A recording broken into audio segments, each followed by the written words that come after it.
In 1971, Rawls published his famous work A Theory of Justice, a groundbreaking theory in political philosophy describing the normative principles of justice underlying a society.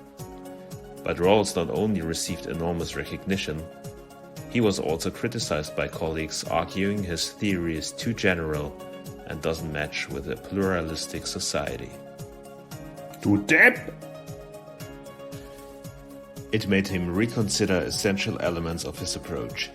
So he studied like a demon over the next 2 decades and published several papers until he finally came up with a comprehensive theoretical approach called Political Liberalism.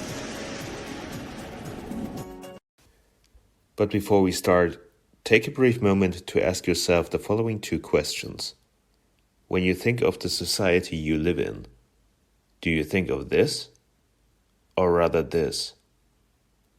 And if you think of who you are, do you think of something similar to this? Or rather this? Now consider every individual in the society you live in has his own interests, her own beliefs, her own orientations and values. How is it possible for there to exist a just and stable society of free and equal citizens who remain profoundly divided by religious, philosophical, and moral beliefs? That is the question Rawls tries to answer in his Theory of Political Liberalism. To understand Rawls' theory of political liberalism, you basically need to understand the idea of 4 different concepts he describes, namely, comprehensive doctrines, political concept, overlapping consensus, and public reason. To start with the first, our individual religious, philosophical, and moral beliefs which determine our view of the world is what Rawls calls comprehensive doctrines. In a pluralistic society, every citizen has his own comprehensive doctrine. For instance, there's Kate, who doesn't believe in God, is convinced feminist, and strives for equality. There's Roman, a passionate priest profoundly situated in Catholic beliefs. And there's Bob, a confessing Rastafari and philosopher mainly driven by ideas of utilitarianism. Rawls argues, while all have their individual comprehensive doctrines, people still manage to cooperate and live in a fair and stable democratic society. That is because they live within a political concept everyone agrees on. We agree on the framework of our main political, social, and economic institutions, on certain rules of social cooperation, on standards in public discussions, and so on. Key to the theory of political liberalism is the idea that this political concept is not congruent with any comprehensive doctrine.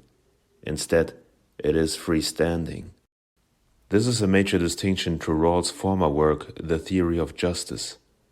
While the political concept in The Theory of Justice was basically congruent with one singular, in his opinion the most rational, comprehensive doctrine, it is now a cooperative product and affirmed by different comprehensive doctrines. It derives from overlapping consensus. Overlapping consensus describes the idea that individuals create and endorse the political conception from their own point of view. That means the political concept is not being enforced to people, but affirmed by the people through their individual comprehensive doctrine. Important to note, overlapping consensus is not a compromise. Take equal and fair voting rights, for example. Kate might affirm them because she strives for equality. Roman might affirm them because they stem from the idea before God we are all equal.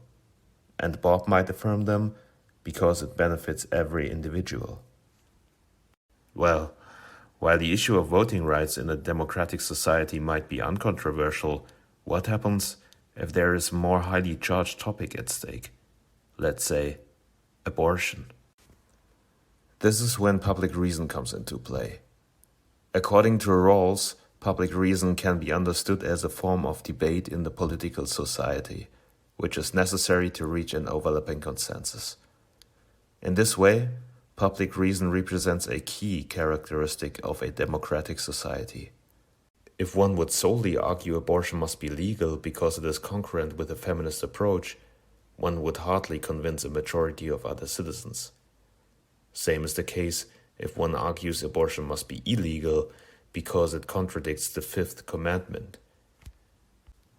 If instead one argues abortion should be legal because it prevents illegal and improper treatments and subsequently saves women's lives, citizens might consent, because they can affirm it from their comprehensive doctrine.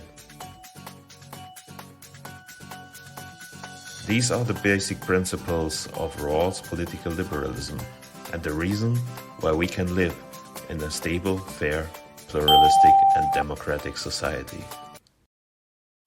However, it is important to note that Rawls' theory is based on certain assumptions. Only reasonable, comprehensive doctrines are legitimate, and the theory only applies to democratic societies.